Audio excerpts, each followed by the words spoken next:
So this Desiree Mariottini is someone who was murdered in Rome by immigrants from Africa, gang raped, and it was terrible, dead, and but heartbreaking. And something worse than that, same, or at least in that country, by immigrants from Africa who did not have their citizenship either. They took a girl, an Italian girl, and freaking like a model, and they cut off her arms and legs while she was still freaking alive, violently raping her and stuff. Like that's freaking. I mean, I don't know. It's terrible. And the thing is, people are so freaking stupid. That's why someone like Meadow, who in my interactions with her, at least after she has gone to her eternal reward to be reunited with the Great Spirit, she wants everyone to be happy, and that she doesn't want anyone to suffer forever. She wants everyone to reach enlightenment and happiness. Why would she like somebody like Donald Trump, like almost be fanatically in support of Donald Trump? I don't know. That's the impression I get, but you know, but that's what it seems like because I get these feelings, and I can understand why a person who is very compassionate and wants what's best for people would want someone like Donald Trump. Okay, because the thing is, things are getting very violent. The homicide rate has gone way, way up with Biden, all kinds of crazy stuff. Because the thing is, political correctness is extremely dangerous. Okay, it's extremely toxic. Okay, and you can't speak the truth anymore. Okay, I mean, if you say, "Oh, one race is," you have a much more high likelihood of getting killed if you're walking into a neighborhood, a black neighborhood, than a white neighborhood. If oh, you're racist. You know what the hell? That's common sense. I lived in the ghetto of Buffalo, New York. I've lived in black neighborhoods, and I usually live in black neighborhoods. They are far, not just more violent. That's an understatement. They are you'll walk home from church, and people ask you, "Did you freaking shoot that guy there?" And there's trash everywhere. There's stuff all over the place, and there's drugs, and there's fighting, and there's people dying and freezing because they're so freaking drunk. They're falling into snowbanks, and the homelessness, and the despair, the poverty, the deaths you're hearing about all the time from drug overdoses. The crime and the homicide rate is just freaking huge, and I understand that has a lot to do with poverty, in an impoverished white neighborhood and stuff like that. There's a lot of crime and things like that. But, I'm getting really freaking sick of this shit where you can't say, obvious facts. Okay, so somebody, a politician who's extremely intelligent, or the people, I'm not gonna say extremely intelligent, but an educated, respected politician who people look to for who influences this country, and people and guides and people listen and obey this person. Think this person knows what they're talking about. You ask them nowadays, what is a man and what is a woman? What's the difference? And they will answer, I'm not a freaking biologist. Okay, that is so freaking stupid. I have not heard that. This is what has happened. So many centuries have gone by, and a freaking a 3 or 4 year old knows how to easily answer that question. Okay, and so we have become so freaking stupid. We cannot go on being this stupid because the problem is there are teenagers now, because of this stupidity, getting sex changes, getting their genitals removed, and trying to get a vagina, or freaking trying to get a dick, or whatever. What I'm trying to say is this, man. They're gonna probably regret that very badly. The stupidity.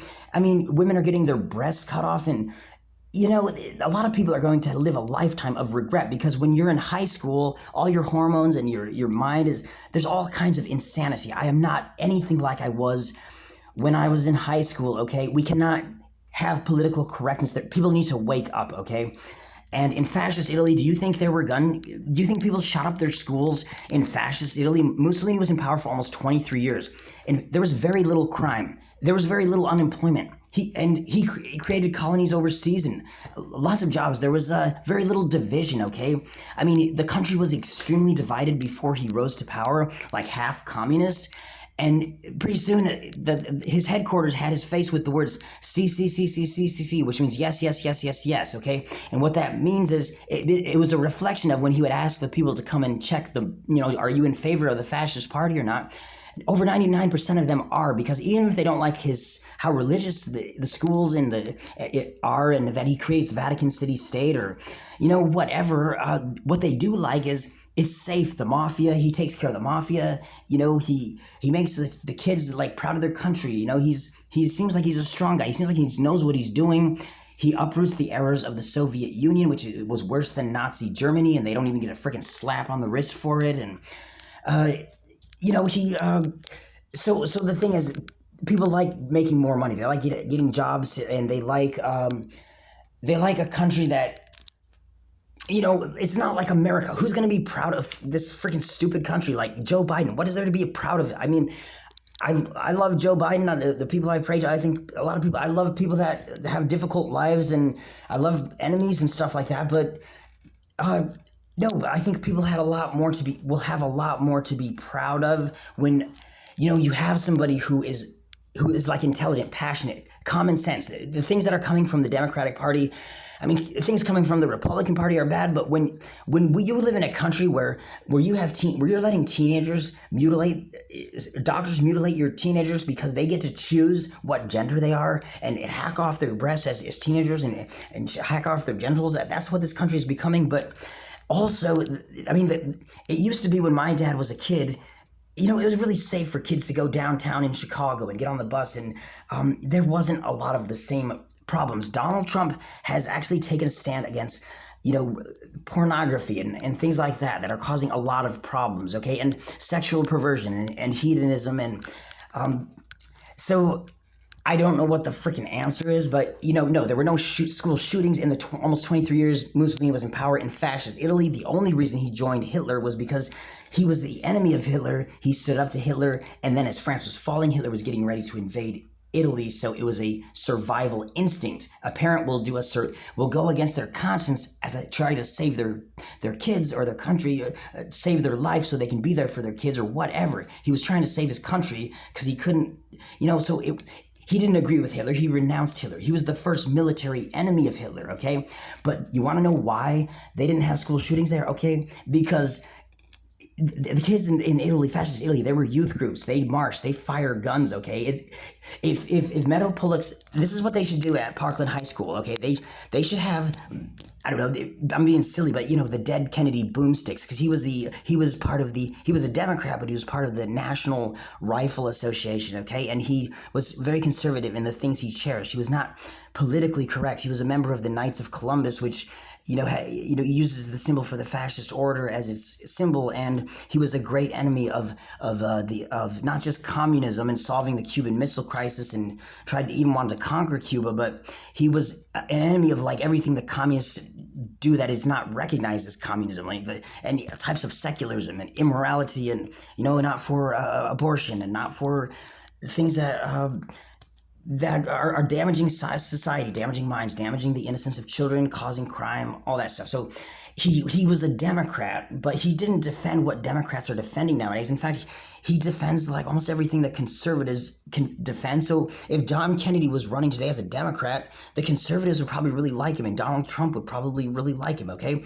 But what I'm trying to say is this: if Parkland School, if they would just if there were signs saying like, please come to our school and try to shoot us, we would love the opportunity to freaking kill you legally and be rewarded for it, or something. Like, I mean, if everybody has guns and they know how to fire guns, that can actually save a lot of lives. Guns can save shitloads of lives if you are using them the right way, if people are armed with them, and if the government, if everything is the way fascist Italy was, yes, it could save shitloads of lives. It would create shitloads of jobs. It would stop a lot of rapes, okay? And they would... There would be a lot of less hedonism, unwanted pregnancies. Children would be more respectful of their parents. Parents would stay together, okay? A lot of things, less sexually transmitted diseases, less freaking suicides, less stupidity. I mean, it would be better. We have deteriorated into a total... I don't know. It's different. I mean, I don't know. I guess there's been worse times, but it's really bothering me with these upcoming elections where, I'm just amazed that we can't find somebody to run this country. There's got to be so many people with freaking common sense, and yet some of the people that are in charge and some of the... Anyway, God bless you. I pray for everybody that has been victimized. It's just a thing that I feel called to do because,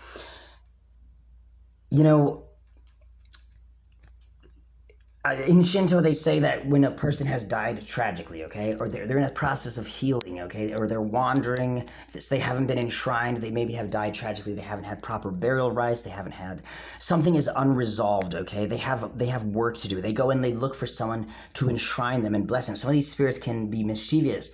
They can do bad things, and so they go looking for someone to bless them, enshrine them, okay, create a hondan, a kamidana, okay, a structure for the enshrined kami to dwell that's closed off to the general public, where you burn incense and bow and write letters to them and have a relationship with them. And, it's a very, very rare thing of any of these people, even people that really love their dead loved ones, and they have memorials for them, and they remember them a lot and think about them a lot. Even amongst those people, it's very rare that they actually have faith or believe that they can have a relationship with them. And I think that's very sad, okay? Very, very sad, because I know that's not true. It's a strange relationship, and a lot of it is coincidence, and you don't always know, but some of it has to be true, and you don't know about all of it. But it's just very sad to me that we live in a world where there are so many spirits that are not just from the Bible, and there's so much rich things. There's so much more you can get sometimes doing the opposite of what the scripture says to do, especially in a religion that's more of a divine feminine religion, not so much pagan idols, but like Jacob did not have loyalty to God. Jacob fought God. Jacob listened to a woman tell him to break God's rules and steal and lie and manipulate, take what belonged to someone else, what the superior of that household that God placed as superior, the more spiritually rich person, take from him and do repeatedly the things you're not supposed to do because you have loyalty to a woman you place above God. And that is actually idolatry, to place anything above God, okay? And that's actually, she said, let the curse and punishment for Jacob's sins be upon me, not on him. And so that's why God really favored him. He's trying to send us a message, okay? It's a secret, but in a few places in scripture, he has shown very clearly, sometimes going to a woman is the best way. If she's lesser than God, that's actually the better way to go. Because as we also see in the wedding at Cana, a woman got Jesus to do something he really didn't want to do, and she had an interest that he really would never want. And it was an interest that, it's not associated with holiness. It was an interest about working his first miracle before his appointed time to turn water into an alcoholic beverage at a party, okay? He did not want to work that miracle. He complained, and when he did, it was very reluctant about it. And so there is a point to be made, okay? Sometimes you're going to get further, okay, if you're going to the right person, because I'm telling you, man, it's not found too often in scripture, but Jacob fought with God and won. The devil's been trying to fight with God and win for freaking thousands of years. Jacob did it, and the way he did it was he just sat in a tent. He didn't even do hard work or train. His brother Esau did all the hard work. He just tried to please Rebecca and have loyalty to a woman. And I'm telling you, man, that's how he got the blessing. He didn't come up with that plan to steal that blessing. That wasn't his idea. Rebecca said she came up with the whole plan. She did the work. She cooked the food. She got Isaac drunk. She dressed up Jacob like Esau. So this is the thing with the women in heaven, the right women. You do not have to come up with the plan. You oftentimes do not have to do the work. And when you have a petition or a prayer for the Most High God, the Father, male God, Yahweh, you can give it to the right female, and she can know God's heart. She can know how to pull the right strings. She can know how to manipulate him. She can know how to perfect the offering before it rises to heaven, to make your prayers more powerful. So I just really wish, I know I'm crazy, especially these last 2 days. I've been crazy. But that doesn't mean I'm not speaking the truth either, okay? Sometimes crazy people, some of those prophets were freaking nuts, or they seem like they're manic or bipolar, and I get malnourished, and I get sleep deprived and drink too much caffeine, and I've always struggled with psychological problems, okay? But that does not mean what I'm saying is false either. It just means I'm unbalanced, okay, and maybe some other things. So and maybe sometimes I'm wrong, but that doesn't mean all the time. I wrote a letter to Emperor Hirohito, and I put a big capital H for Hirohito. Said I want to take the name Hirohito as my confirmation name, and I find a jacket with a Japanese flag on it a few hours later, and it's got a big capital H on it beneath the Japanese flag. Hours before that, I just wrote a big capital H for Hirohito, saying I want that to be my sacramental confirmation name. I've never said that before. The chances of that happening are stuff like that just happens way too often. So I know sometimes maybe I'm crazy, sometimes I'm delusional, but there is a message that is consistent, and it is, there's something to it that is very important, that is very sad that people that believe in God are missing out on it. And I don't know, I don't really advertise my YouTube channel, but anyway, Meadow, Pollock, Parkland, Messiah, they've been waiting. I've been praying for these. My spirituality has improved. But, one of the things that she taught me is I saw, donate this money to help Meadow, or in Meadow's honor, donate this money to the broken, sick dog or something like that, for some dog that had problems, okay? And Jesus called Gentiles dogs, okay? So I was thinking, I asked Meadow, can I be your Gentile dog, the beast of the meadow, the dog? She said, and I don't know if this is true, but this is just what I felt like, that money was to help the dog, not because Meadow, like, if you have a problem, a mother wants to help the child who is broken, who has the problem. Some people go out and seek the dog who is wounded, the dog who is suffering, the dog who has problems is going to get more attention, or, that's the person, a person is anointed to help the broken person, not, like, I don't want to keep bringing up Jesus because Meadow wasn't Christian, but he just said, I came for the sick. I didn't come. Those who are well do not need a doctor, okay? It's those who are sick who need a doctor, okay? And I did not come for the righteous. I came for the sinners. And so, and that's kind of what Meta was like, that's what a Messiah's format. You're broken, you're sick, okay? And you might be broken for the rest of your freaking life. I mean, just kind of like the head injury and the broken bones in the wheelchair, that's not going to freaking heal, man. The torn meniscuses, the arthritis, all the metal in my bones, it's going to be damaged for life. And when you screw up your brain with drugs and sinful lifestyles and all kinds of stuff and mental illness, and you're raised in all kinds of crazy institutional environments or ghettos, and you don't ever fully get well, okay? And so that's the way it goes, okay? It's not a reflection of, did Meadow succeed? Does Meadow really influence this guy? Do these spirits of these people influence this man because he seems crazy? No, that's not a reflection of that, because you don't know where I would be if this didn't happen. And I can tell you this, there are a lot of crimes that I would have committed, and I shudder to think of what might have happened.